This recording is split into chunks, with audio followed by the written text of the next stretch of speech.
아동학대가 살인으로 이어진 안타까운 사건이 계속되고 있지만 대전에서도 학대 아동을 보호할 전담기관이 한 곳밖에 없어 어려움이 많았습니다. 이번에 추가로 한 곳이 더 들어서게 돼 효과적인 대응이 가능해질 전망입니다. 이선학 기자입니다.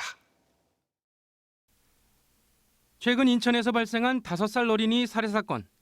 계부가 상습적으로 아이를 학대하다 살인까지 이어졌습니다. 지역에서도 이 같은 아동학대가 해마다 증가하는 추세입니다.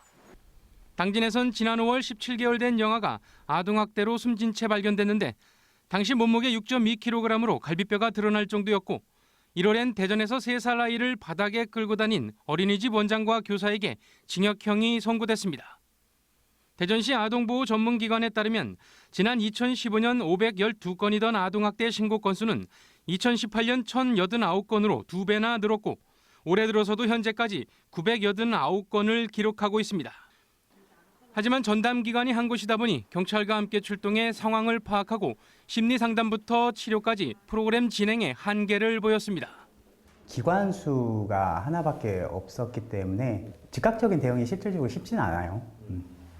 대응이 쉽지 않다는 건 그만큼 아이들이 위험해질 수도 있다는 부분들이고 발견이 늦어질 수도 있다는 부분들이거든요.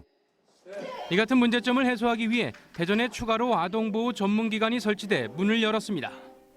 국제아동권리기관이 위탁 운영하는 이 시설은 상담실과 심리치료실 등을 갖추고 전문가 17명이 학대 피해 아동 보호와 치료를 담당하게 됩니다. 기존 기관은 동구와 중구, 대덕구를 맡고 이곳은 서구와 유성구 지역 사건을 주로 맡게 됩니다. 하루 24시간 연중 무휴로 운영하며 저소득층과 위기가정 지원 사업, 아동학대 예방 교육 등 협력 사업도 추진합니다. 우리 아이들에게 또 그 가족들에게 정서적 학대나 그리고 신체적 학대에 대해서 대처할 수 있도록 전문기관을 추가로 설치해서 운영하게 되었습니다.